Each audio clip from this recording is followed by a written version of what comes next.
Hello everyone, स्वागत आप सभी का मेरे यूट्यूब चैनल पर। आज हम लोग बायोलॉजी के चैप्टर प्लांट क्लासिफिकेशन यानी पौधों का वर्गीकरण के ऑब्जेक्टिव क्वेश्चन को पढ़ेंगे। तो आइए शुरू करते हैं। निम्नलिखित कथनों पर विचार कीजिए। पहला है, जीवों की संरचना, प्रजनन, स्वभाव, पोषण आदि गुणों के आधार पर विभिन्न श्रेणियों में बांटना वर्गीकरण कहलाता है। दूसरा है, वर्गीकरण के सिद्धांतों का अध्ययन वर्गीकी कहलाता है। ठीक है, तो उपयुक्त में कौन से कथन सही है ये आपको बताना है। तो कौन सा कथन सही हो जाएगा? एक तथा दो दोनों, यानी कि जीवों की संरचना, प्रजनन, स्वभाव, पोषण आदि गुणों के आधार पर विभिन्न श्रेणियों में बांटना वर्गीकरण कहलाता है और वर्गीकरण के सिद्धांतों का अध्ययन वर्गीकी कहलाता है। ठीक है, तो ये दोनों कथन क्या है? सही है। निम्नलिखित में किन्हें वर्गीकी के जनक कहा जाता है? मेंडल, लिनियस, एंगलर या खुराना। तो निम्नलिखित में किन्हें वर्गीकी के जनक कहा जाता है? लिनियस को। लिनियस को क्या कहा जाता है? वर्गीकी के जनक कहा जाता है। लिनियस को वर्गीकी का जनक कहा जाता है।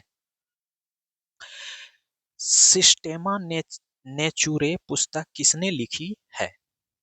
Lamarck, Darwin, Mendel, Linnaeus.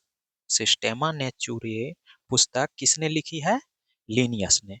Systema Naturae पुस्तक किसने लिखी है? लिनियस ने। जीवों के वर्गीकरण की मूल इकाई अथवा सबसे छोटी इकाई अथवा आधारीय इकाई है genus, species, variety, sub species. तो जीवों के वर्गीकरण की मूल इकाई अथवा सबसे छोटी इकाई अथवा आधारीय इकाई क्या है? स्पीसीज। जीवों के वर्गीकरण की मूल इकाई अथवा सबसे छोटी इकाई अथवा आधारीय इकाई है स्पीसीज। स्पीसीज जाति है। स्पीसीज जाति है फाइलम के नीचे। समान जीनस की वर्गीकी विभाजन, अंतर प्रजनन वाले जनसंख्या, नजदीकी संबंधी आपस में प्रजनन करने वाली जनसंख्या। तो स्पीसीज क्या है? अंतर प्रजनन करने वाली जनसंख्या। स्पीसीज है अंतर प्रजनन करने वाली जनसंख्या। द्विपद नामकरण पद्धति सर्वप्रथम किसने प्रारंभ किया था? कैरोलस लिनियस, हक्सले, जी सिम्पसन, थियोफ्रेस्टस। तो द्विपद नामकरण पद्धति सर्वप्रथम किसने प्रारंभ किया था? कैरोलस लिनियस ने। द्विपद नामकरण पद्धति सर्वप्रथम किसने प्रारंभ किया था? कैरोलस लिनियस ने। पांच जगत वर्गीकरण, 5 किंगडम क्लासिफिकेशन किसके द्वारा किया गया है? R.H. व्हिटेकर, कार्ल वोस, हिकेल, लिनियस। पांच जगत वर्गीकरण किसके द्वारा किया गया है? R.H. व्हिटेकर के द्वारा। पांच जगत वर्गीकरण किसके द्वारा किया गया है? R.H. व्हिटेकर के द्वारा। व्हिटेकर के पांच जगत वर्गीकरण में प्रोकैरियोट्स को रखा गया है प्रोटिस्टा में, मोनेरा, फंजाई, प्लांटी। व्हिटेकर के पांच जगत वर्गीकरण में प्रोकैरियोट्स को रखा गया है मोनेरा। ठीक है, व्हिटेकर के पांच जगत वर्गीकरण में प्रोकैरियोट्स को रखा गया है मोनेरा।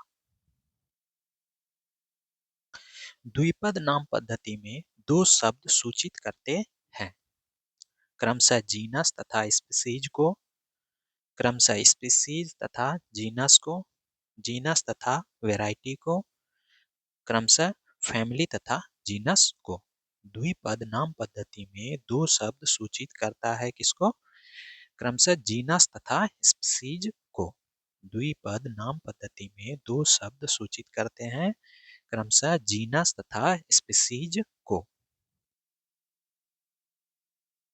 द्विनाम पद्धति का अभिप्राय है पौधों के नामों को दो शब्दों में लिखना जो बताते हैं उनके कुल व वंश, जाति व किस्म, वंश व जाति, गण व कुल। द्विनाम पद्धति अभिप्राय है पौधों के नामों को दो शब्दों में लिखना जो बताते हैं उनके वंश व जाति। द्विनाम पद्धति का अभिप्राय है पौधों के नामों को दो शब्दों में लिखना जो बताते हैं उनके वंश व जाति। वर्गीकरण की प्राकृतिक सिस्टम किस वनस्पति वैज्ञानिक ने प्रस्तुत किया था? ब्रिटिश, भारतीय, जर्मन, स्वीडिश। तो वर्गीकरण की प्राकृतिक सिस्टम किस वनस्पति वैज्ञानिक ने प्रस्तुत किया था? स्वीडिश के वैज्ञानिक ने। वर्गीकरण की प्राकृतिक सिस्टम किस वनस्पति वैज्ञानिक ने प्रस्तुत किया था? स्वीडिश के वैज्ञानिक ने। पौधों का नाम देने वाला विज्ञान कहलाता है? पहचान, वर्गीकरण, नामकरण, वर्गीकी। पौधों का नाम देने वाला विज्ञान कहलाता है वर्गीकी। पौधों का नाम देने वाला विज्ञान कहलाता है वर्गीकी। पांच जगत में कुल कितने जगत में केवल एक कोशिकीय जीव ही शामिल हैं? 1, 2, 3, 4। पांच जगत में कुल कितने जगत में केवल एक कोशिकीय जीव ही शामिल हैं? 2। ठीक है, पांच जगत में कुल कितने जगत में केवल एक कोशिकीय जीव ही शामिल है? 2। स्पीसीज प्लांटारम पुस्तक किसके द्वारा लिखी गई है? कैरोलस लिनियस, जॉन रे, थियोफ्रेस्टस एल्डर। तो स्पीसीज प्लांटारम पुस्तक किसके द्वारा लिखी गई है? Carolus Linnaeus. स्पीसीज प्लांटारम पुस्तक किसके द्वारा लिखी गई है? कैरोलस लिनियस के द्वारा। मोनेरा जगत के जीवों में किस प्रकार का पोषण होता है? स्वपोषी, विषमपोषी, सहजीविता, स्वपोषी तथा विषमपोषी। तो मोनेरा जगत के जीवों में किस प्रकार का पोषण होता है? स्वपोषी तथा विषमपोषी। मोनेरा जगत के जीवों में किस प्रकार का पोषण होता है? स्वपोषी तथा विषमपोषी। प्रोटिस्टा जगत के अंतर्गत आने वाले जीव होते हैं कीमोऑटोट्रॉप्स, हेटरोट्रॉप्स, ऑटोट्रॉप्स, इनमें से सभी। प्रोटिस्टा जगत के अंतर्गत आने वाले जीव होते हैं इनमें से सभी। प्रोटिस्टा जगत के अंतर्गत आने वाले जीव होते हैं कीमोऑटोट्रॉप्स, ऑटोट्रॉप्स और हेटरोट्रॉप्स, यानी कि इनमें से सभी। निम्नलिखित में सही क्रम को पहचानें। Species, order, genus, kingdom. Species, genus, order, kingdom. Genus, species, order, kingdom. Kingdom, genus, species, order. तो सही क्रम कौन सा हो जाएगा? स्पीसीज, जीनस, ऑर्डर और किंगडम। ठीक है, सबसे पहले होगा स्पीसीज, उसके बाद होगा जीनस, उसके बाद होगा ऑर्डर, उसके बाद होगा किंगडम। किस टैक्सोनॉमी शब्द को वर्गीकरण के किसी भी पायदान पर प्रयोग में ला सकते हैं? Genus, class, taxon, species. तो किस टैक्सोनॉमी शब्द को वर्गीकरण के किसी भी पायदान पर प्रयोग में ला सकते हैं? टैक्सोन। किस टैक्सोनॉमी शब्द को वर्गीकरण के किसी भी पायदान पर प्रयोग में ला सकते हैं? टैक्सोन। निम्नलिखित में से कौन प्रोकैरियोट जीव है? मैक्रोफाइट्स, यूलोथ्रिक्स, बैक्टीरिया, इनमें से सभी। तो निम्नलिखित में कौन प्रोकैरियोटिक जीव है? बैक्टीरिया। निम्नलिखित में कौन प्रोकैरियोटिक जीव है? बैक्टीरिया। किस वर्गीकी अनुक्रम के जीव आपस में अंतर प्रजनन में भाग लेते हैं? Genus, phylum, class, species. तो किस वर्ग की अनुक्रम के जीव आपस में अंतर प्रजनन में भाग लेते हैं? स्पीसीज। किस वर्ग की अनुक्रम के जीव आपस में अंतर प्रजनन में भाग लेते हैं? स्पीसीज। निम्नलिखित कथनों पर विचार कीजिए।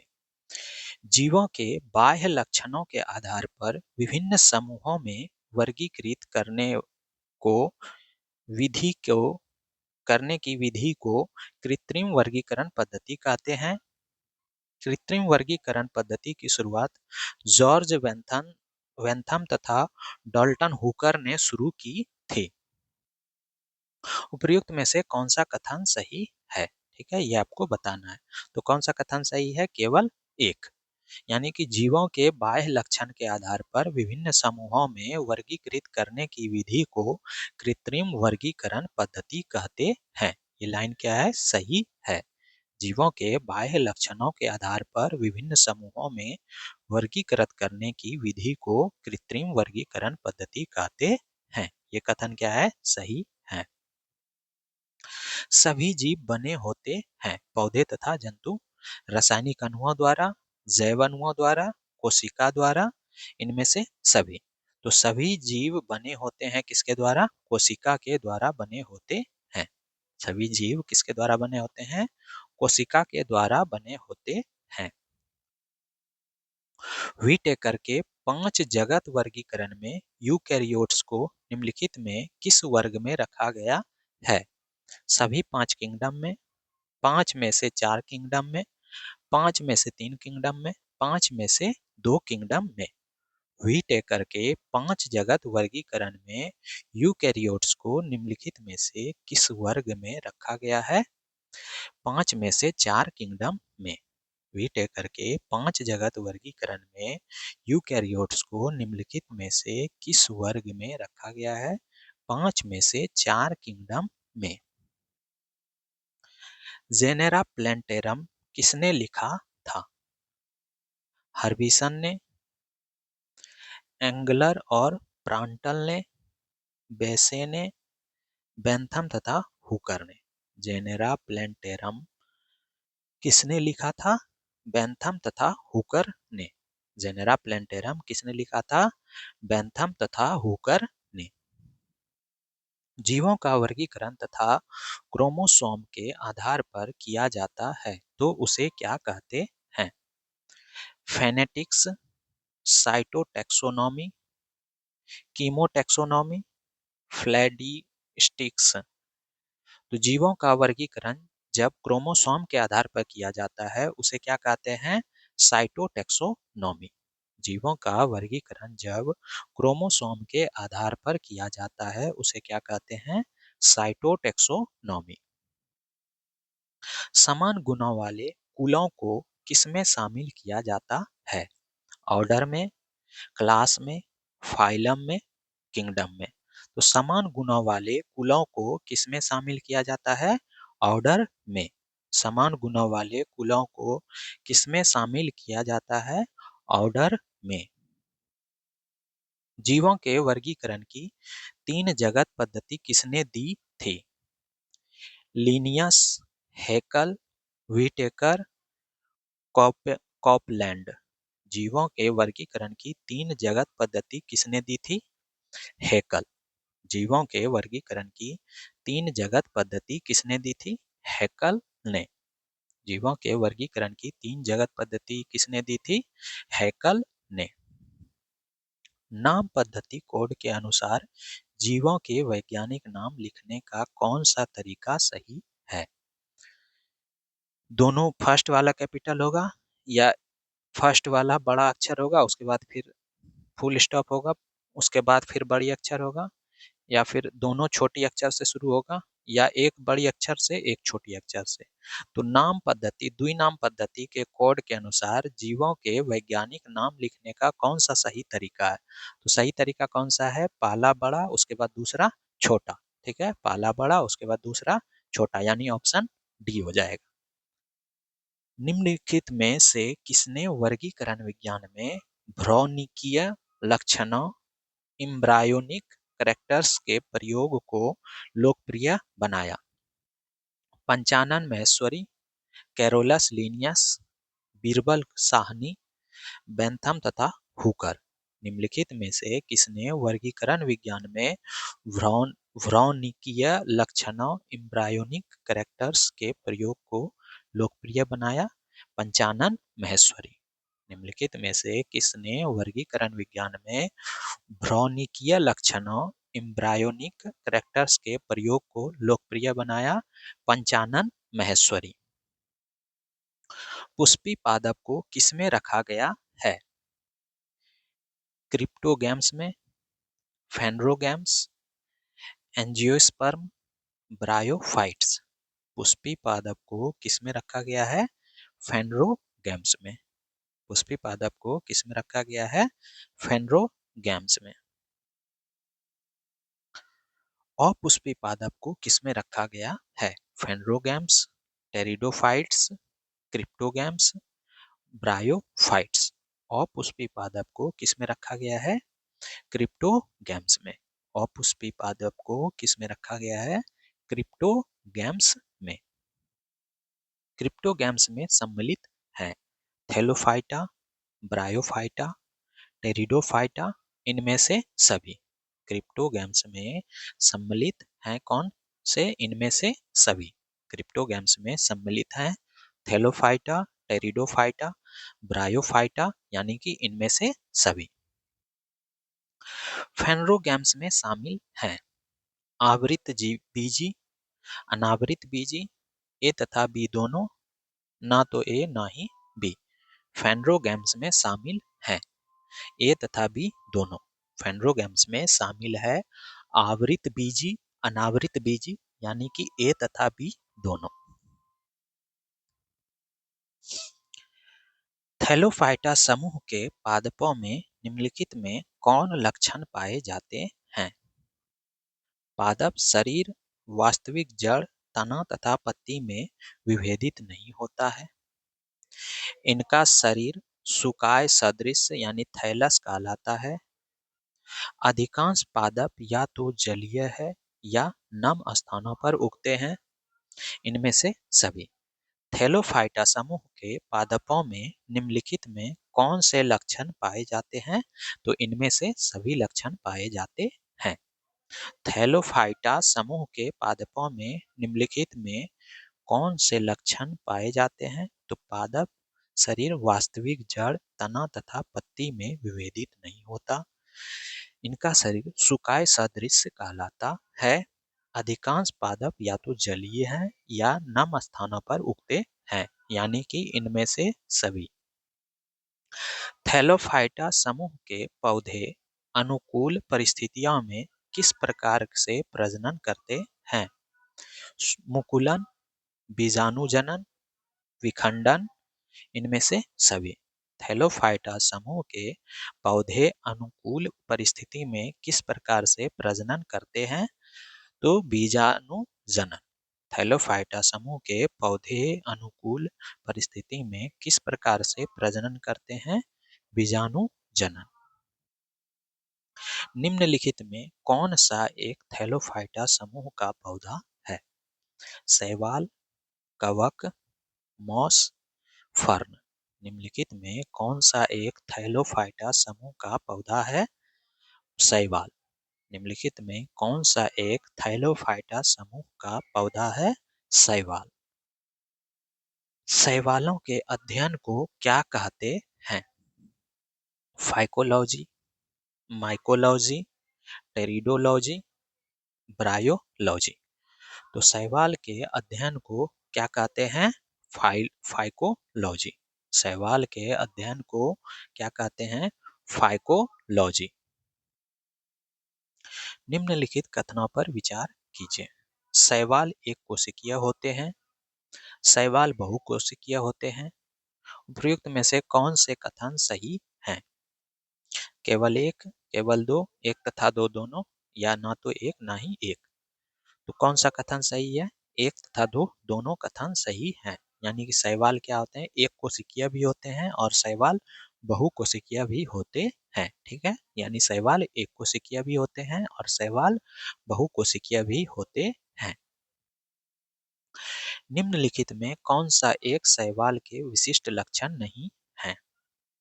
इनका शरीर थैलस के समान होता है, इसमें क्लोरोफिल पाया जाता है, अधिकांश शैवाल जलीय होते हैं, शैवाल के थैलस सदृश शरीर वास्तविक उत्तक से बने होते हैं।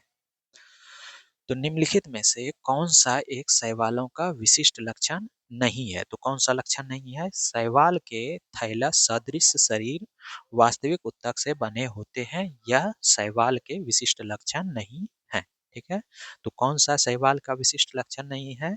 शैवाल के थैलस सदृश शरीर वास्तविक उत्तक से बने होते हैं, यह शैवाल के विशिष्ट लक्षण नहीं है। निम्नलिखित में कौन सा एक विकल्प सही सुमेलित है? क्लोरोफिल, क्लोरोफाइसी हरा शैवाल, फियोफाइसी भूरा शैवाल, रोडोफाइसी लाल शैवाल। कूट कौन सा हो जाएगा? एक और दो कौन सा हो जाएगा? निम्नलिखित में से कौन सा विकल्प सही सुमेलित है? तो कौन सा सही सुमेलित है? तीनों सही सुमेलित है, यानी कि क्लोरोफाइसी हरा शैवाल, फियोफाइसी भूरा शैवाल, रोडोफाइसी लाल शैवाल।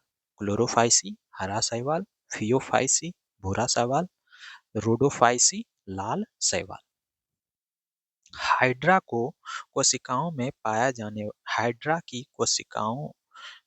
जाने वाला शैवाल है ज़ुक्लोरेला, प्रोटोडर्मा, क्लोरोमाइडोमोनास, वाउचेरिया। तो हाइड्रा की कोशिकाओं में पाए जाने वाला शैवाल है ज़ुक्लोरेला। ज़ुक्लोरेला हाइड्रा की कोशिकाओं में पाए जाने वाला शैवाल है ज़ुक्लोरेला। ज़ुक्लोरेला। निम्नलिखित में कौन सा शैवाल बर्फ की सतह पर उग सकते हैं? ज़ुक्लोरेला, प्रोटोडर्मा, क्लोमाइडोमोनास, वाउचेरिया। निम्नलिखित में कौन सा शैवाल बर्फ की सतह पर उग सकते हैं? क्लोडोमाइडो क्लो क्लोमा क्लोमाइडोमोनास। निम्नलिखित में कौन सा शैवाल बर्फ की सतह पर उग सकते हैं? क्लोमाइडोमोनास। शैवाल की कोशिका भित्ति किससे बनी होती है? Chitin, cutin, suberin, cellulose. तो शैवालों की कोशिका भित्ति किससे बनी होती है? सेलुलोज से बनी होती है।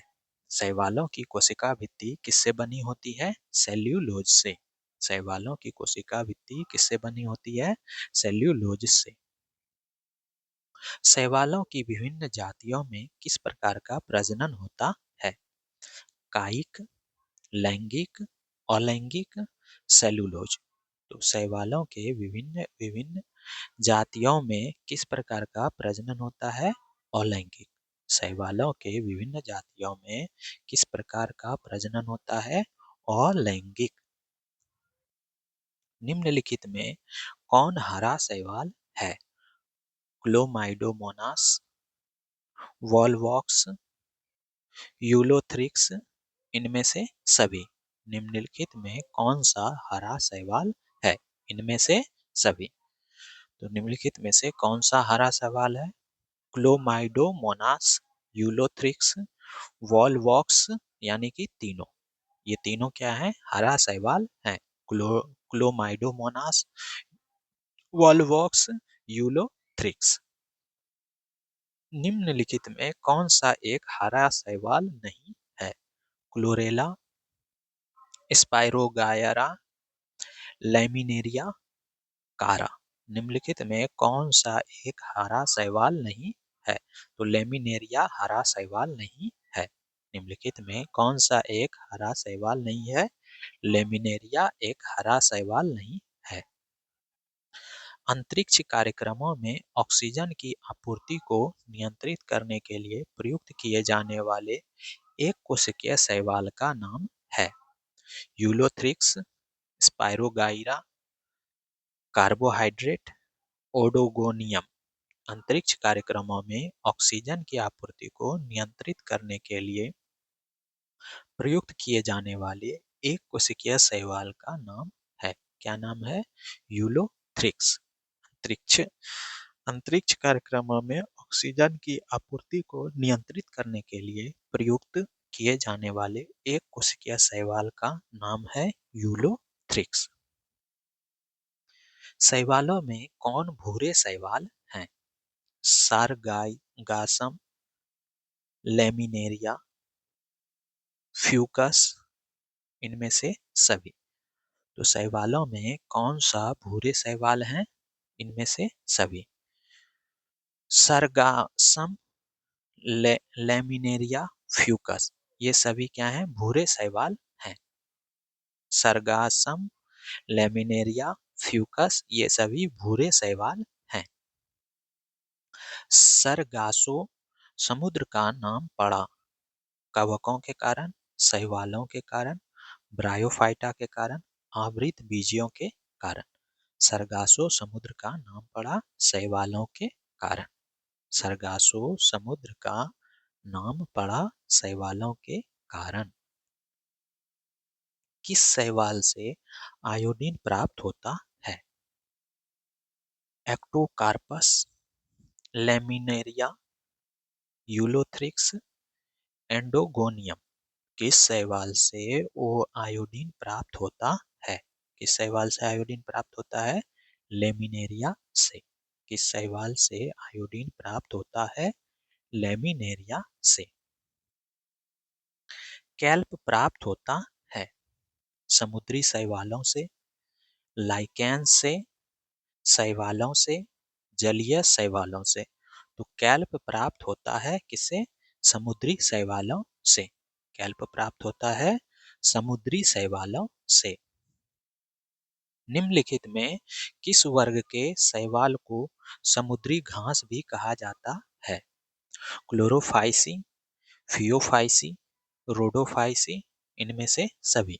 तो निम्नलिखित में किस वर्ग के शैवाल को समुद्री घास भी कहा जाता है? फियोफाइसी। निम्नलिखित में से किस वर्ग के शैवाल को समुद्री घास भी कहा जाता है? फियोफाइसी। खून को जमने से रोकने के में सहायक यौगिक सोडियम लेमिनेरियम सल्फेट किस शैवाल से प्राप्त किया जाता है?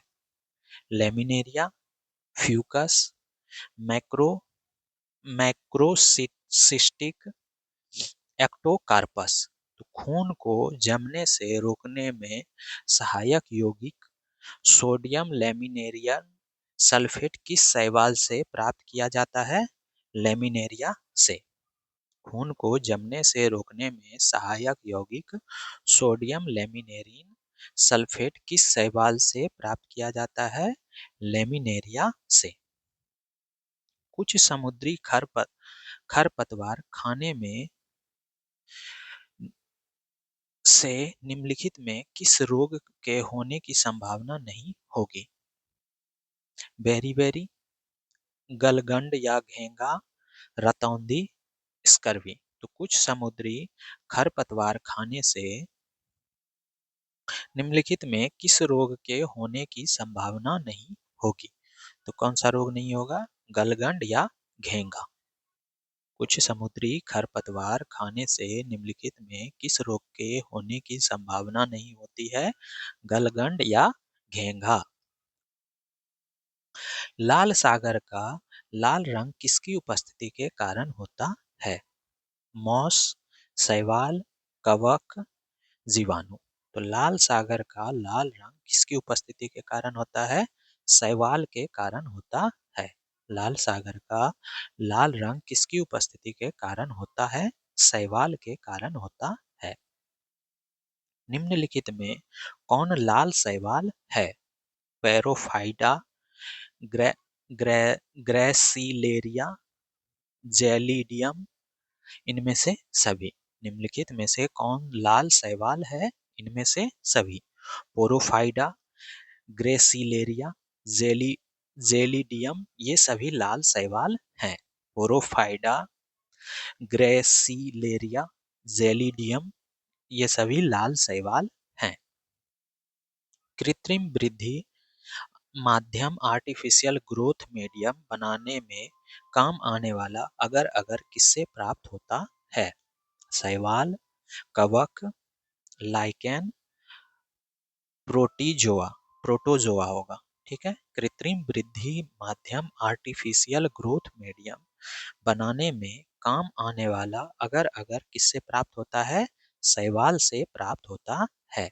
कृत्रिम वृद्धि माध्यम आर्टिफिशियल ग्रोथ मीडियम बनाने में काम आने वाला अगर अगर किससे प्राप्त होता है? शैवाल से। अगर अगर किससे तैयार होता है? लाल शैवाल से, भूरा शैवाल से, हरा शैवाल से, इनमें से सभी। तो अगर अगर किससे तैयार होता है? लाल शैवाल से। अगर अगर किससे तैयार होता है? लाल शैवाल से। एक कोशिकीय शैवाल निम्न में से कौन है? Chlamydomonas, Volvox, Ulothrix, Alva. एक कोशिकीय शैवाल निम्न में से कौन है? तो क्लोमाइडोमोनास। क्लोमाइडोमोनास एक कोशिकीय शैवाल है। एक कोशिकीय शैवाल निम्न में से कौन सा है? क्लोमाइडोमोनास। शैवालों में संचित भोजन के रूप में क्या होता है? सेलुलोज, स्टार्च, प्रोटीन, वसा। शैवालों में संचित भोजन के रूप में क्या होता है? स्टार्च। शैवालों में संचित भोजन के रूप में क्या होता है? स्टार्च। निम्नलिखित में कौन जैव उर्वरक के रूप में प्रयोग होता है? राइजोबियम, नील हरित शैवाल, एजोला, उपर्युक्त सभी। तो निम्नलिखित में कौन जैव उर्वरक के रूप में प्रयोग होता है? उपर्युक्त सभी, यानी कि राइजोबियम, एजोला, नील हरित शैवाल, ये तीनों जो है आपका जैव उर्वरक के रूप में प्रयोग होता है। तो निम्नलिखित में कौन जैव उर्वरक के रूप में प्रयोग होता है? राइजोबियम, नील हरित शैवाल और एजोला। निम्नलिखित में कौन सा पौधा थैलोफाइटा समूह में नहीं आता है? कारा, स्पाइरोगाइरा, अल्वा, रिक्सिया। तो निम्नलिखित में कौन सा पौधा थैलोफाइटा समूह में नहीं आता है? तो रिक्सिया। निम्नलिखित में कौन सा पौधा थैलोफाइटा समूह में नहीं आता है? रिक्सिया। निम्नलिखित में कौन सा पौधा थैलोफाइटा समूह में नहीं आता है? रिक्सिया। निम्नलिखित में कौन सा एक विकल्प सही सुमेलित है? Phaeophyceae, mannitol, Rhodophyceae, Dictyota, Chlorophyceae, अचल युग्मक, रोडोफाइसी, फाइकोएरिथ्रीन।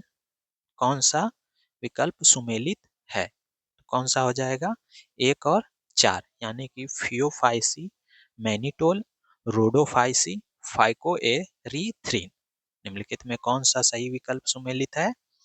तो फियोफाइसी, मैनिटोल पहला, और चौथा रोडोफाइसी, फाइकोएरिथ्रीन। निम्न जीवों पर विचार कीजिए। Agaricus, Aspergillus, Ulothrix, Alva.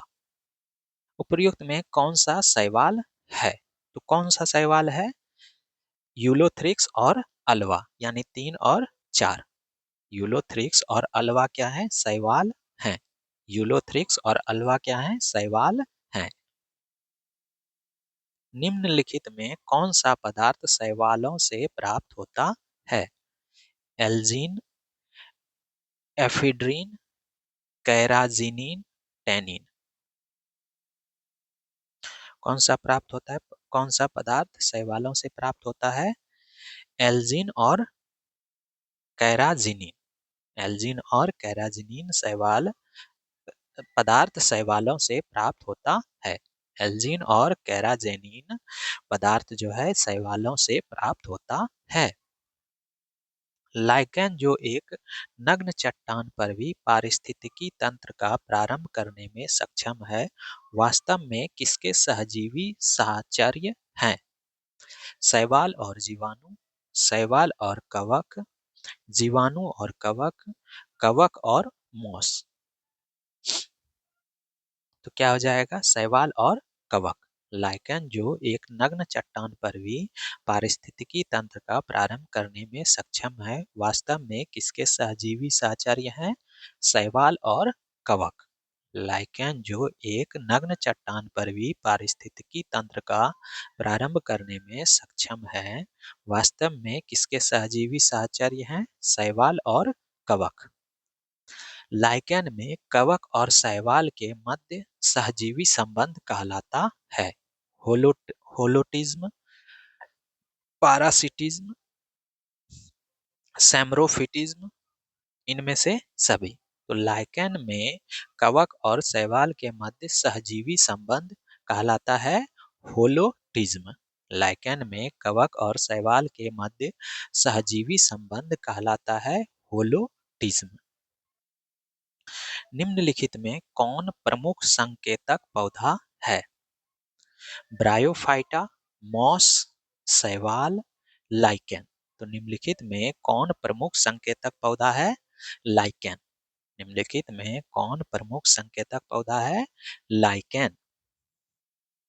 निम्नलिखित में क्या SO2 प्रदूषण में सर्वोत्तम सूचक है? मॉस, फर्न, लाइकेन, शैवाल। निम्नलिखित में क्या SO2 प्रदूषण को के सर्वोत्तम सूचक हैं? लाइकेन। निम्नलिखित में क्या SO2 प्रदूषण के सर्वोत्तम सूचक हैं? लाइकेन। पेड़ों की छाल पर उगने वाले लाइकेन को क्या कहते हैं? कॉर्टिकोल्स, सेक्सिकोल्स, सेक्सडिलस, परमेलिया। तो पेड़ों की छाल पर उगने वाले लाइकेन को क्या कहते हैं? कार्टिकोल्स, कॉर्टिकोल्स। पेड़ों की छाल पर उगने वाले लाइकेन को क्या कहते हैं? कॉर्टिकोल्स।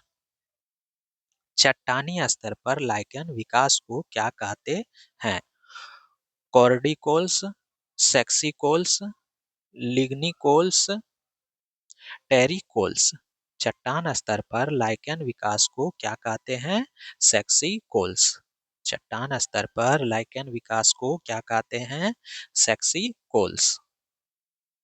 लिटमस किससे निकाला जाता है? हल्दी से, सिनकोना, मशरूम या लाइकेन? लिटमस किससे निकाला जाता है? लाइकेन से। लिटमस किससे निकाला जाता है? लाइकेन से। जापान के लोग किस लाइकेन को सब्जी के रूप में खाते हैं? परमेलिया, रोसेला, इंडोकार्पन, क्लोडोनिया। जापान के लोग किस लाइकेन को सब्जी के रूप में खाते हैं? इंडोकार्पन। जापान के लोग किस लाइकेन को सब्जी के रूप में खाते हैं? इंडोकार्पन। मिर्गी की औषधि किस लाइकेन से प्राप्त होती है? लेकोनेरा, रोसेला, लोबेरिया, परमेलिया। मिर्गी की औषधि किस लाइकेन से प्राप्त होती है? परमेलिया। मिर्गी की औषधि किस लाइकेन से प्राप्त होती है? परमेलिया। पादप में मुख्यतः कौन एक जलीय है? ब्रायोफाइटा, शैवाल, टेरिडोफाइटा, अनावृत बीजी। पादप जगत में मुख्यतः कौन एक जलीय है? शैवाल। पादप जगत में मुख्यतः कौन एक जलीय है? शैवाल। निम्नलिखित में से पौधे के किस हिस्से में विभेदित काय नहीं होता है?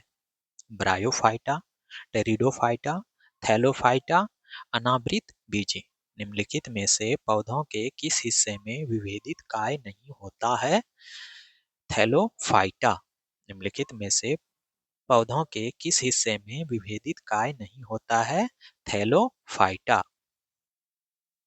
फ्यूकोजैंथीन किस शैवाल में पाया जाता है?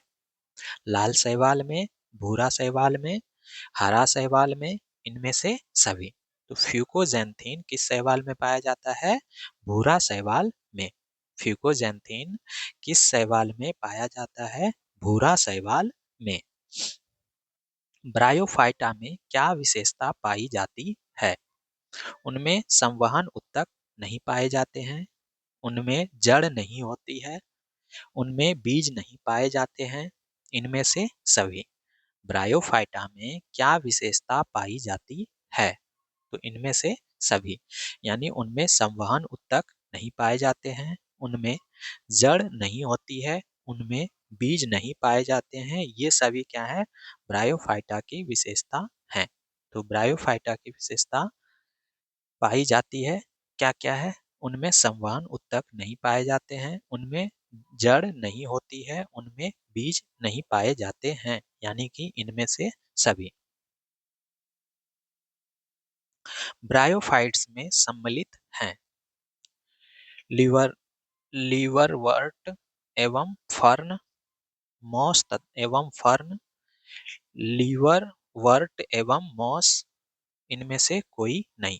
ब्रायोफाइटा में सम्मिलित हैं लीवरवर्ट एवं मॉस। ब्रायोफाइटा में फाइट्स में सम्मिलित हैं लीवरवर्ट एवं मॉस। निम्नलिखित में कौन ब्रायोफाइट्स नहीं है? फ्यूनेरिया, स्फेग्नम, मार्केसिया, मर्सिलिया। निम्नलिखित में कौन ब्रायोफाइट्स नहीं है? मर्सिलिया। निम्नलिखित में कौन ब्रायोफाइट्स नहीं है? मर्सिलिया। निम्नलिखित में किसे पादप वर्ग का उभयचर कहते हैं? Thallophyta, bryophyta, pteridophyta, gymnosperm. निम्नलिखित में किसे पादप वर्ग का उभयचर कहते हैं? ब्रायोफाइटा।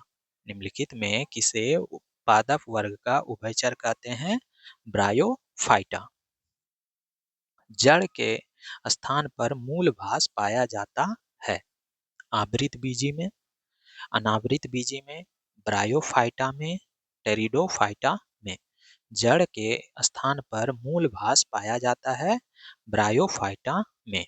जड़ के स्थान पर मूल भास पाया जाता है ब्रायोफाइटा में। ब्रायोफाइटा की निचली बाह्य त्वचा कोशिका से बढ़ने वाले उभायर को क्या कहा जाता है? सेप्स, कैप्सूल, थैलस, राइजोइड। ब्रायोफाइटा की निचली बाह्य त्वचा कोशिकाओं से बढ़ने वाली उभार को क्या कहा जाता है? राइजोइड। ब्रायोफाइटा की निचली बाह्य त्वचा कोशिकाओं से बढ़ने वाले उभार को क्या कहा जाता है? राइजोइड। निम्नलिखित में कौन सा राइजोइड के बारे में सही नहीं है? ये इनकी संरचना और कार्य संवहनी भूपाद के मूल रोम के समान होती है। ये विभिन्न ऊतकों से बनी बहुकोशिकीय संरचनाएं होती है। ये ब्रायोफाइट्स की निचली बाह्य त्वचा की कोशिकाओं से बढ़ने वाली उभार होते हैं। इनमें पूर्ण विकसित तना, जड़ और पत्तियां होते हैं। निम्नलिखित में कौन सा राइजोइड के बारे में सही नहीं है? तो कौन सा सही नहीं है कि इनमें पूर्ण विकसित तना, जड़ और पत्तियां होते हैं? ये राइजोइड के बारे में सही नहीं है। तो कौन सा राइजोइड के बारे में सही नहीं है? ये सही नहीं है क्या कि इनमें पूर्ण विकसित तना, जड़ और पत्तियां होती है? ये सही नहीं है राइजोइड के बारे में। निम्नलिखित में कौन सा एक विकल्प सही सुमेलित है? हिपैटी हिपैटिकोप्सिडा, लिवरवर्टस, एंथोसीरोप्सिडा, हॉर्नवर्ट, ब्रायोप्सिडा, मॉस। कौन सा सही सुमेलित है? एक, दो, तीन, तीनों सही सुमेलित है। Hepaticopsida, liverworts, Anthocerotopsida, hornwort, Bryopsida, moss. Hepaticopsida, liverworts, Anthocerotopsida, hornwort, Bryopsida, moss. निम्नलिखित में किसे वैस्कुलर क्रिप्टोगैम्स कहा जाता है? थैलोफाइटा, ब्रायोफाइटा, टेरिडोफाइटा, इनमें से सभी। निम्नलिखित में किसे वैक्सुलर वैक्स वैस्कुलर क्रिप्टोगैम्स कहा जाता है? टेरिडोफाइटा। निम्नलिखित में किसे वैक्स वैस्कुलर क्रिप्टोगैम्स कहा जाता है? टेरिडोफाइटा। विकास की दृष्टि से प्रथम स्थलीय पौधा कौन है जिनमें जाइलम तथा फ्लोएम उत्तक पाया जाता है? अनावृत बीजी, टेरिडोफाइटा, थैलोफाइटा, ब्रायोफाइटा। विकास की दृष्टि से प्रथम स्थलीय पौधा कौन है जिनमें जाइलम तथा फ्लोएम उत्तक पाया जाता है? टेरिडोफाइटा। विकास की दृष्टि से प्रथम स्थलीय पौधा कौन है जिनमें जाइलम तथा फ्लोएम उत्तक पाया जाता है? Pteridophyta.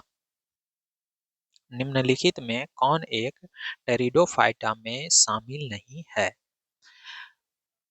क्वलब moss, horsetail fern, moss. निम्नलिखित में कौन एक टेरिडोफाइटा में शामिल नहीं है? कौन शामिल नहीं है? मॉस। निम्नलिखित में कौन एक टेरिडोफाइटा में शामिल नहीं है? मॉस। निम्न में से किस एक जीव के में संवहन उत्तक पाए जाते हैं? Cladophora, Penicillium, Marsilea, anabaena. निम्नलिखित में से किस एक जीव में संवहन उत्तक पाए जाते हैं? मार्सिलिया। निम्नलिखित में से किस एक जीव में संवहन उत्तक पाए जाते हैं? मार्सिलिया। मार्सिलिया फर्न तथा अश्वपुच्छीय हॉर्सटेल निम्नलिखित में से किस पादप समूह के उदाहरण हैं? Pteridophyta, bryophyta, gymnosperm, angiosperm. Marsilea fern तथा अश्वपुच्छीय निम्नलिखित में किस पादप समूह के उदाहरण हैं? टेरिडोफाइटा। मार्सिलिया फर्न तथा अश्वपुच्छीय निम्नलिखित में किस पादप समूह के उदाहरण हैं? टेरिडोफाइटा। बीजों की प्रकृति किसमें उत्पन्न हुई है? शैवाल, कवक, ब्रायोफाइटा, टेरिडोफाइटा। तो बीजों की प्रकृति किसमें उत्पन्न हुई है? टेरिडोफाइटा। बीजों की प्रकृति किसमें उत्पन्न हुई है? टेरिडोफाइटा। जलीय फर्न जिसे जैव उर्वरक के रूप में प्रयुक्त किया जाता है वह है एजोला, मार्सिलिया, टेरिडियम, साल्विनिया। तो जलीय फर्न जिसे जैव उर्वरक के रूप में प्रयुक्त किया जाता है वह है एजोला। जलीय फर्न जिसे जैव उर्वरक के रूप में प्रयुक्त किया जाता है वह है एजोला। निम्नलिखित में किसे जैव उर्वरक के रूप में प्रयोग किया जाता है? क्लास्ट्रीडियम, यूरिया, एजोला, खोई। निम्नलिखित में किसे जैव उर्वरक के रूप में प्रयोग किया जाता है? एजोला। पुनर्जीवन का गुण होने के कारण निम्न में से किसे मेजों पर सजावट के लिए रखते हैं? Psilotum, Ceratopteris, Selaginella, Lycopodium. पुनर्जीवन का गुण होने के कारण निम्न में से किसे मेजों पर सजावट के लिए रखते हैं? तो सिलेजिनेला को मेजों पर सजावट के लिए रखते हैं। पुनर्जीवन का गुण होने के कारण निम्न में से किसे मेजों पर सजावट के लिए रखते हैं? सिलेजिनेला। निम्नलिखित में से किसके बीजाणु दवा के रूप में प्रयोग किए जाते हैं? Lycopodium, Selaginella, Psilotum, Equisetum. निम्नलिखित में से किसके बीजाणु दवा के रूप में प्रयोग किए जाते हैं? लाइकोपोडियम। निम्नलिखित में से किसके बीजाणु दवा के रूप में प्रयोग किए जाते हैं? लाइकोपोडियम। सबसे अधिक क्रोमोसोम किसमें पाए जाते हैं? हाथी, मनुष्य, टेरिडोफाइटा, ब्रायोफाइटा। तो सबसे अधिक क्रोमोसोम किसमें पाया जाता है? टेरिडोफाइटा। सबसे अधिक क्रोमोसोम किसमें पाया जाता है? टेरिडोफाइटा। डैश बीज रहित संवहनी पौधा होते हैं जो स्वतंत्र ग्रैमेटोफाइट तथा स्पेरोफाइट चरणों के साथ एक अद्वितीय जीवन चक्र साझा करते हैं, जिनकी संवहनी पौधों सहित आमतौर पर सामान्य विशेषताओं के कारण एक साथ चर्चा की जाती है। टेरिडोफाइटा, आवृतबीजी, जिम्नोस्पर्म, ब्रायोफाइटा। तो डैश बीज रहित कौन सा हो जाएगा? टेरिडोफाइटा। डैश बीज रहित संवहनी पौधे होते हैं, यानी कि टेरिडोफाइटा बीज रहित संवहनी पौधे होते हैं जो स्वतंत्र गैमेटोफाइटा तथा स्पोरोफाइटा चरणों के साथ एक अद्वितीय जीवन चक्र साझा करते हैं, जिनकी संवहनी पौधों सहित आमतौर पर सामान्य विशेषताओं के कारण एक साथ चर्चा की जाती है। पौधों के वर्गीकरण के बारे में निम्नलिखित में से कौन सा कथन सही है? थैलोफाइटा में सुविभेदित शरीर अभिकल्प होता है। फ्लूनेरिया एक कवक है। सभी टेरिडोफाइटा पुष्पोभेदी होता है। ब्रायोफाइटा में संवहन तंत्र नहीं पाया जाता है। पौधों के वर्गीकरण के बारे में निम्नलिखित में से कौन सा कथन सही है? कौन सा कथन सही है कि ब्रायोफाइटा में संवहन तंत्र नहीं पाया जाता है? पौधों के वर्गीकरण के बारे में निम्नलिखित में कौन सा कथन सही है कि ब्रायोफाइटा में संवहन तंत्र नहीं पाया जाता है? सिलेजिनेला होता है। शैवाल, मॉस, टेरिडोफाइटा, आवृतबीजी। सिलेजिनेला होता है टेरिडोफाइटा। सिलेजिनेला होता है टेरिडोफाइटा। किस वर्ग के पौधों में बीज बनते हैं परंतु बीज नग्न रूप में से पौधों पर लगे रहते हैं? Bryophyta, pteridophyta, gymnosperm, gymno angiosperm, gymnosperm. तो किस वर्ग के पौधों में बीज बनते हैं परंतु बीज नग्न रूप से पौधों पर लगे रहते हैं? जिम्नोस्पर्म। किस वर्ग के पौधों में बीज बनते हैं परंतु बीज नग्न रूप से पौधों पर लगे रहते हैं? जिम्नोस्पर्म। निम्नलिखित कथनों पर विचार कीजिए। जिम्नोस्पर्म पौधों के बीजों के बाहर फल का कोई भी आवरण नहीं होता है। जिम्नोस्पर्म पौधों में फूल का अभाव होता है। उपर्युक्त में कौन सा कथन सही है? केवल एक, केवल दो, एक दो दोनों सही है, ना तो एक ना ही दो सही है। कौन सा हो जाएगा? एक तथा दो दोनों। यानी कि जिम्नोस्पर्म पौधों के बीजों के बाहर फल का कोई भी आवरण नहीं होता है। जिम्नोस्पर्म पौधों में फूल का अभाव होता है। ये दोनों कथन क्या है? सही है।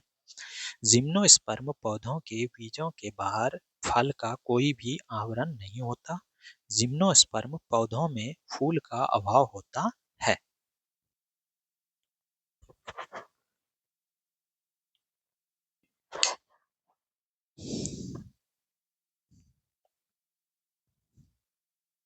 संसार के सबसे लंबे पौधे किससे संबंधित हैं? एक बीजपत्री, द्विबीजपत्री, टेरिडोफाइटा, जिम्नोस्पर्म। संसार के सबसे लंबे पौधे किससे संबंधित हैं? जिम्नोस्पर्म से। संसार के सबसे लंबे पौधे किससे संबंधित हैं? जिम्नोस्पर्म। सबसे ऊंचा वृक्ष जायंट रेडवुड सिक्वोया किस वर्ग के पौधे हैं? Pteridophyta, gymnosperm, angiosperm. इनमें से कोई नहीं।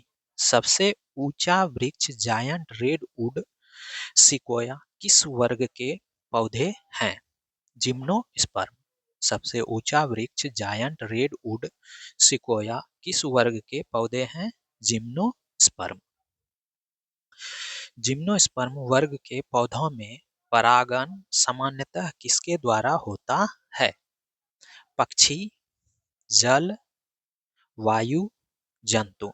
जिम्नोस्पर्म वर्ग के पौधों में परागण सामान्यतः किसके द्वारा होता है? वायु। जिम्नोस्पर्म वर्ग के पौधों में परागण सामान्यतः किसके द्वारा होता है? वायु के द्वारा होता है। फाइलम ट्रैकियोफाइटा में कौन से शामिल नहीं है? Pteridophyta, gymnosperm, angiosperm, Thallophyta. Phylum Tracheophyta में कौन से शामिल नहीं है? तो कौन सा शामिल नहीं है? थैलोफाइटा। फाइलम ट्रैकियोफाइटा में कौन से शामिल नहीं है? थैलोफाइटा। निम्नलिखित कथनों पर विचार कीजिए। पाइनस के पौधों में माइकोराइजल जड़ें पाई जाती है। साइकस के पौधों में कोरोलॉइड जड़ें पाई जाती है। उपयुक्त में से कौन सा कथन सही है? तो कौन सा सही हो जाएगा? केवल दो। साइकस के पौधों में कोरोलॉइड जड़ें पाई जाती है, ये कथन सही है। साइकस के पौधों में कोरोलॉइड जड़ें पाई जाती है, ये कथन सही है। जिम्नोस्पर्म का मेवा किसे कहा जाता है? साइकस, चिलगोजा, सिलेजिनेला, कोनिफर। जिम्नोस्पर्म का मेवा किसे कहा जाता है? चिलगोजा को। जिम्नोस्पर्म का मेवा किसे कहा जाता है? चिलगोजा। चिलगोजा किससे प्राप्त होता है? Cycas, Pinus, Sequoia, Selaginella. चिलगोजा किससे प्राप्त होता है? पाइनस। चिलगोजा किससे प्राप्त होता है? पाइनस। साबूदाना किससे बनाया जाता है? Cycas, Pinus, सेंट्रड्रस, जूनिपेरस। साबूदाना किससे बनाया जाता है? साइकस। साबूदाना किससे बनाया जाता है? साइकस। निम्नलिखित में कौन जिम्नोस्पर्म पौधा है? फर्न, आम, चीड़, मॉस। निम्न में कौन जिम्नोस्पर्म पौधा है? चीड़। निम्न में कौन जिम्नोस्पर्म पौधा है? चीड़। निम्नलिखित में कौन एक जीवित जीवाश्म है? Cycas, Selaginella, Pinus, citrus. निम्नलिखित में कौन एक जीवित जीवाश्म है? साइकस। निम्नलिखित में कौन एक जीवित जीवाश्म है? साइकस। सबसे बड़ा बीजांड होता है? कोकस, नीटम, साइकस, पाइनस। सबसे बड़ा बीजांड होता है साइकस। सबसे बड़ा बीजांड होता है साइकस। जिम्नोस्पर्म को सामान्यतः डैश बीजधारी कहा जाता है क्योंकि इनमें पुष्प का अभाव होता है तथा इनके बीजों का विकास किसी विशिष्ट जनन अंग में नहीं होता, बल्कि वे पादप की जनन संरचनाओं की सतह पर ही विकसित होते हैं। वास्तविक लक्षण: नग्न, अचल, नर युग्मक, पंख युक्त। क्या हो जाएगा? नग्न। जिम्नोस्पर्म को सामान्यतः नग्न बीजधारी कहा जाता है क्योंकि इनमें पुष्प का अभाव होता है तथा इनके बीजों का विकास किसी विशिष्ट जनन अंग में नहीं होता, बल्कि वे पादप की जनन संरचनाओं की सतह पर ही विकसित होते हैं।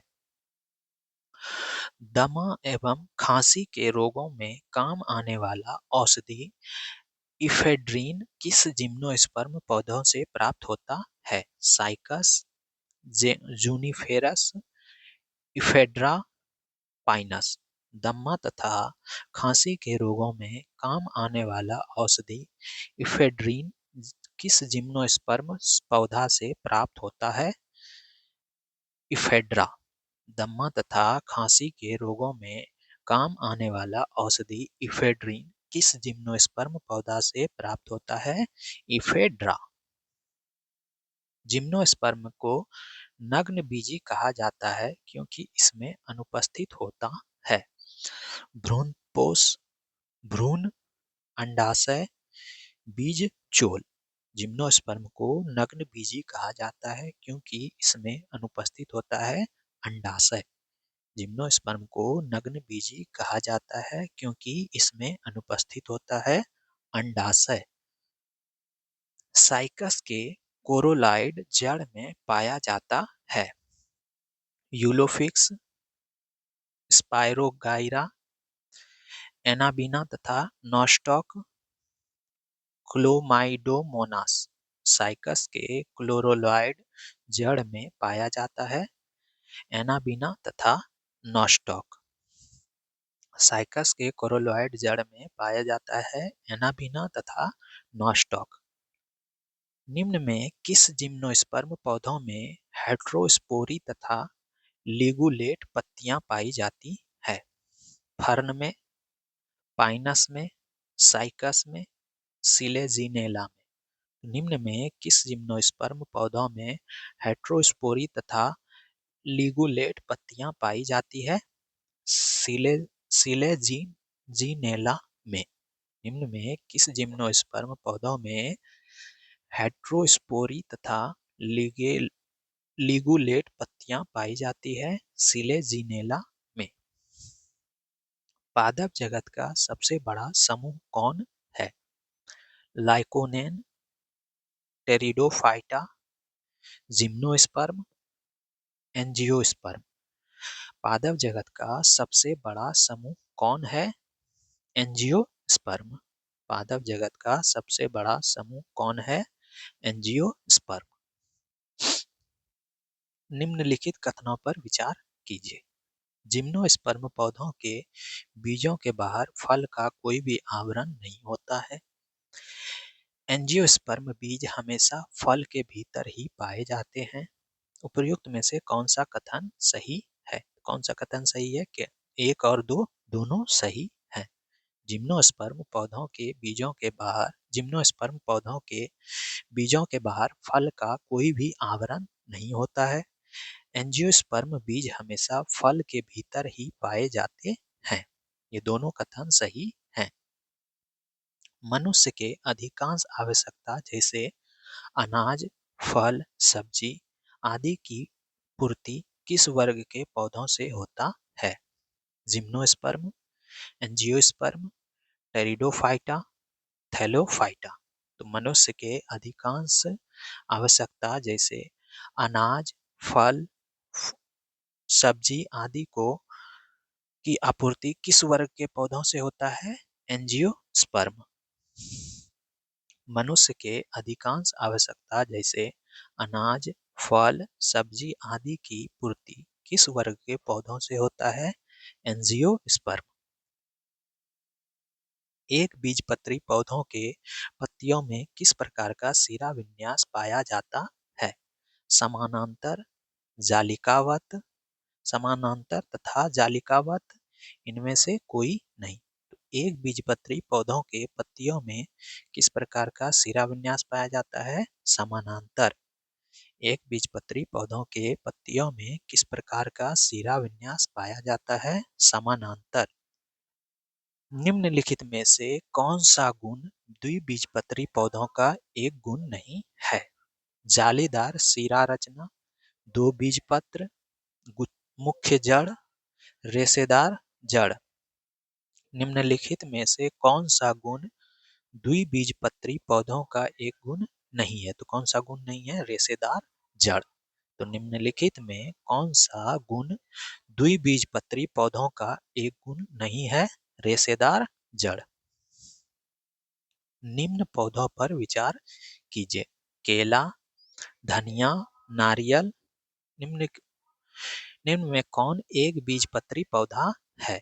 तो कौन सा एक बीजपत्री पौधा है? केला और नारियल। कौन सा एक बीजपत्री है पौधा है? केला और नारियल। निम्नलिखित में कौन सा पौधा एक बीजपत्री है? आम, लीची, बरगद, बांस। तो निम्नलिखित में कौन सा पौधा एक बीजपत्री है? बांस। निम्नलिखित में कौन सा पौधा एक बीजपत्री है? बांस। निम्नलिखित में कौन सा विकल्प सही सुमेलित नहीं है? साधारण और वैज्ञानिक नाम। आम का मैंजीफेरा इंडिका, गेहूं का ट्रिटिका ट्रिटिकम एएटीवम, मूंगफली ग्लाइसिन मैक्स, चाय थियासाइनेंसिस। क्या हो जाएगा? सही सुमेलित कौन सा नहीं है? मूंगफली ग्लाइसिन मैक्स। सही कौन कौन सा है? आम का मैग्निफेरा इंडिका, गेहूं का ट्रिटिकम एएटीवम और चाय का थियासाइनेंसिया। आम का क्या हो जाएगा वैज्ञानिक नाम? Mangifera indica. गेहूं का हो जाएगा ट्रिटिकम एएटीवम। चाय का हो जाएगा थियासाइनेंसिया। बरगद का वैज्ञानिक या वनस्पतिक नाम है फाइकस बेंगलोरिस, टैमीरिंडस इंडिका, मोमार्डिका करंटियासिया, निपेंथीज खासियाना। क्या हो जाएगा? फाइकस बेंगलोरिस। बरगद का वैज्ञानिक या वनस्पति नाम है फाइकस बेंगलोरिस। बरगद का वैज्ञानिक या वनस्पति नाम फाइकस बेंगलोरिस। निम्नलिखित में कौन सा एक सही सुमेलित नहीं है? जियामेज मक्का, ओराइजा सेटाइवा धान, होर्डियम बुलगोर ज्वार, ट्रिटिकम एएटीवम गेहूं। तो कौन सा सुमेलित नहीं है? होर्डियम बुलगोर ज्वार, ये वाला सही नहीं है। जियोमेज मक्का, ओराइजा सेटाइवा धान या चावल, ट्रिटिकम एएटीवम गेहूं, ये तीनों सही है।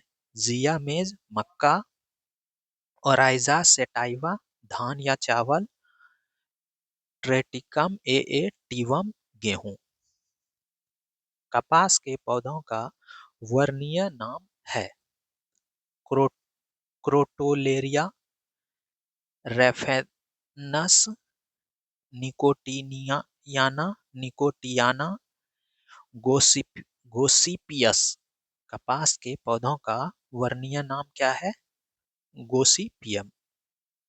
कपास के पौधों का वर्णीय नाम है गोसिपियम।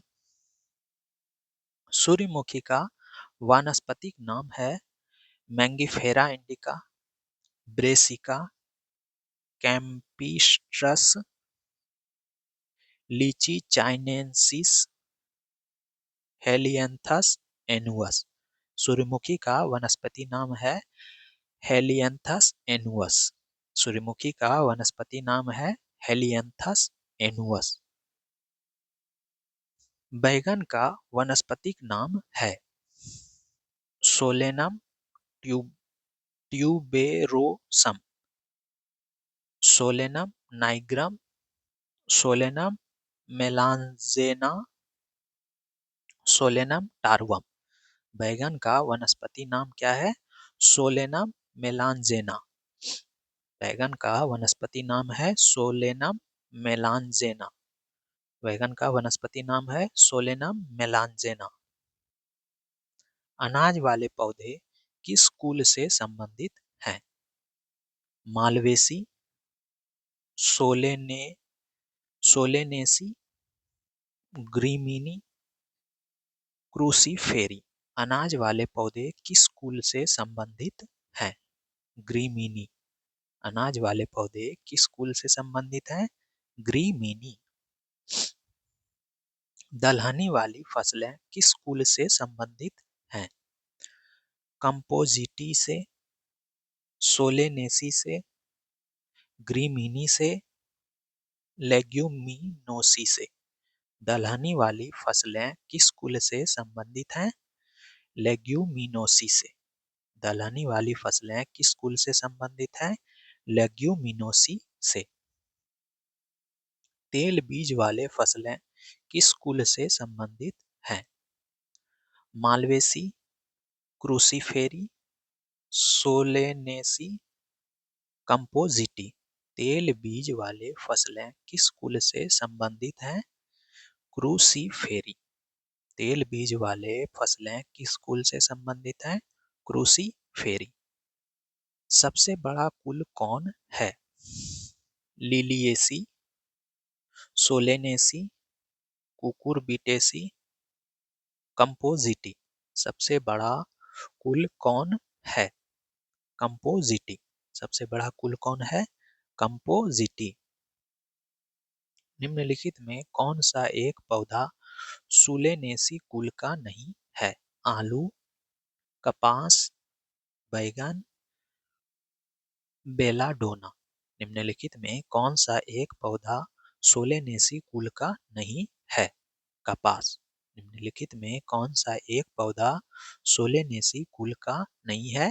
कपास। कपास किस कुल से संबंधित है? क्रोसीफेरी, कंपोजिटी, मालवेसी, रेननकुलेसी। कपास किस कुल से संबंधित है? मालवेसी। कपास किस कुल से संबंधित है? मालवेसी। कपास के रेशे होते हैं। तने से निकाले गए तंतु, बीजों के अधिचर्मी रोम, फलों के अधिचर्मी रोम, जड़ों से निकाले गए तंतु। कपास के रेशे होते हैं। बीजों के अधिचर्मी रोम। कपास के रेशे होते हैं। बीजों के अधिचर्मी रोम। निम्नलिखित रेशों में कौन पौधों के तने के उत्पाद नहीं है? सन, जूट, पटसन, कपास। निम्नलिखित रेशों में कौन पौधों के तने के उत्पाद नहीं है? तो कपास। निम्नलिखित रेशों में कौन पौधों के तनों के उत्पाद नहीं है? कपास। एट्रोपा बेलाडोना के किस भाग से बेलाडोना औषधि प्राप्त की जाती है? पत्तियों से, जड़ों से, तनों से, पौधों के सभी भाग से। एट्रोपा बेलाडोना के किस भाग से बेलाडोना औषधि प्राप्त की जाती है? पत्तियों से। एट्रोपा बेलाडोना के किस भाग से बेलाडोना औषधि प्राप्त की जाती है? पत्तियों से। एफेड्रा पौधों का कौन सा भाग एफेड्रीन औषधि उत्पन्न करता है? जड़, तना, पत्ती, पुष्प। एफेड्रा पौधों का कौन सा भाग एफेड्रीन औषधि उत्पन्न करता है? तना। एफेड्रा पौधों का कौन सा भाग एफेड्रीन औषधि उत्पन्न करता है? तना। सामान्य प्रयोग में आने वाला मसाला लौंग कहाँ से प्राप्त होता है? जड़ से, तने से, फल से, फूल की कली से। तो सामान्य प्रयोग में आने वाला मसाला लौंग कहाँ से प्राप्त होता है? फूल की कली से। सामान्य प्रयोग में आने वाला मसाला लौंग कहाँ से प्राप्त होता है? फूल की कली से। ताड़पीन का तेल प्राप्त किया जाता है नेटम से, साइकस से, देवदार से, चीड़ से। ताड़पीन का तेल प्राप्त किया जाता है चीड़ से। ताड़पीन का तेल प्राप्त किया जाता है चीड़ से। उच्च रक्तदाब रोकने में उपयोगी औषधि रेसरपिन औषधि प्राप्त होती है डिजिटेलिस की जाति से, सिनकोना जाति से, राउवुल्फिया जाति से, पेपेवर जाति से।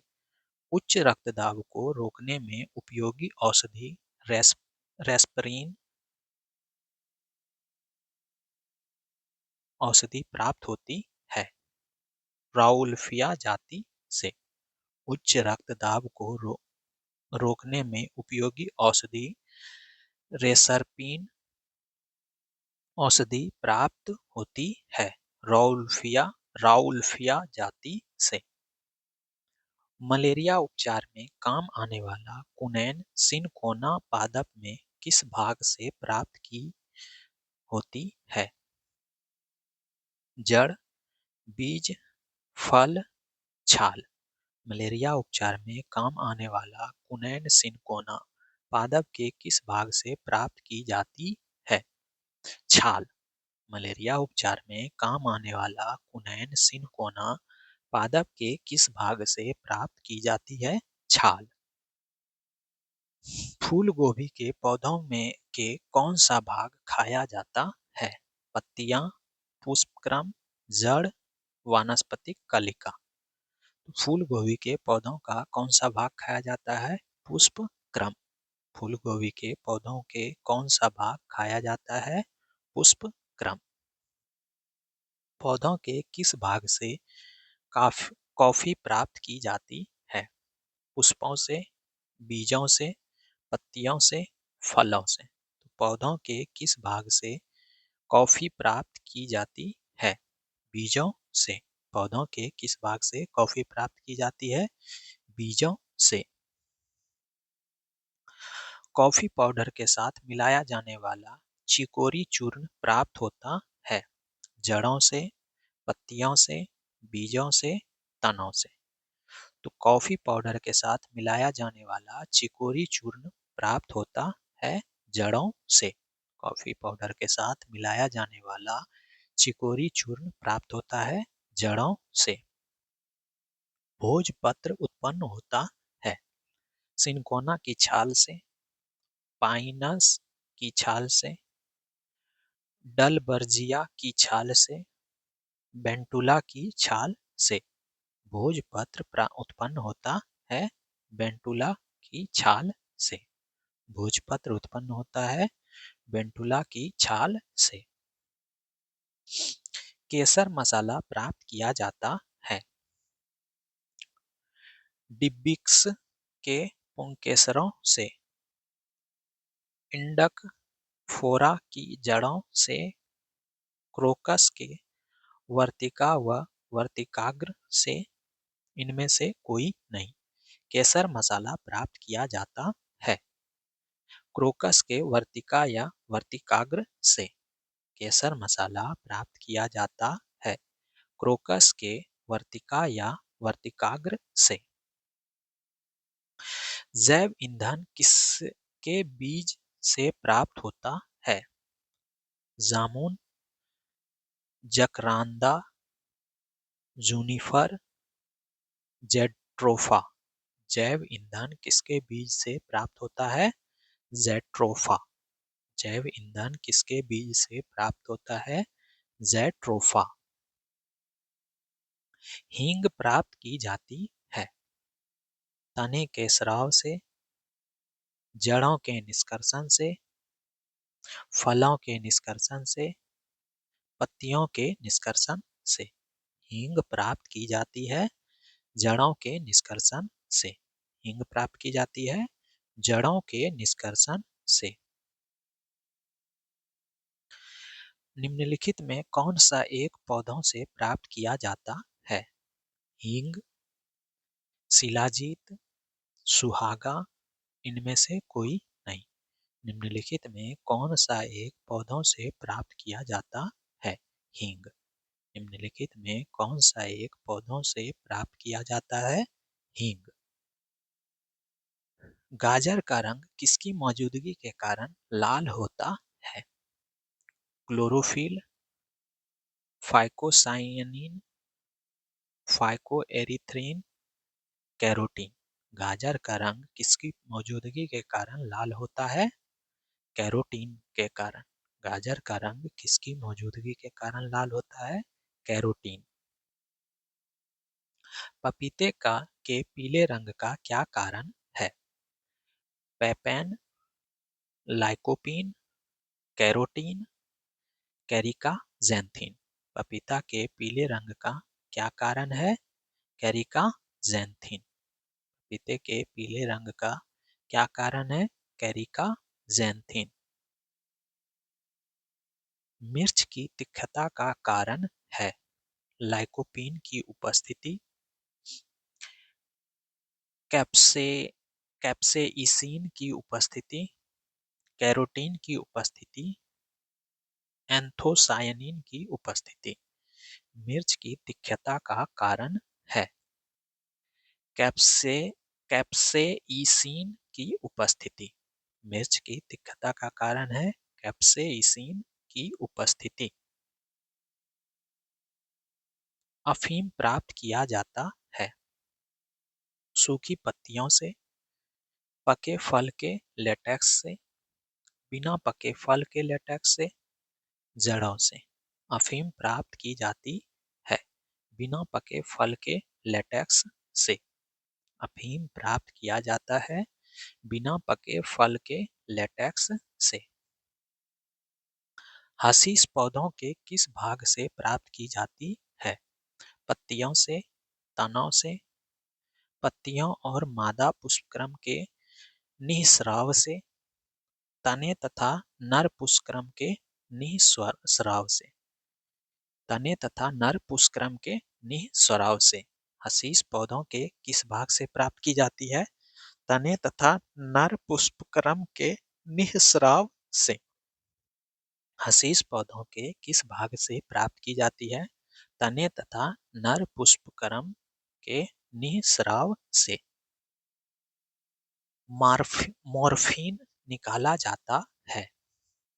सिनाकोना ओफोसिनेलिस से, पेपेवर सिम्नोफेरस से, रोवेल्फिया सर्पेंटाइना से, एकोनिटम नेपेलस से। मॉर्फिन निकाला जाता है पेपेवर सोम्निफेरस फेरम से। मॉर्फिन निकाला जाता है पेपेवर सोम्निफेरम से। तंबाकू की पत्तियों में होता है? कैम्पाकीन, कोल्चिसिन, निकोटीन, एस्पिरिन। तंबाकू की पत्तियों में होता है, क्या होता है? निकोटीन। तंबाकू की पत्तियों में होता है निकोटीन। मटर पौधा है?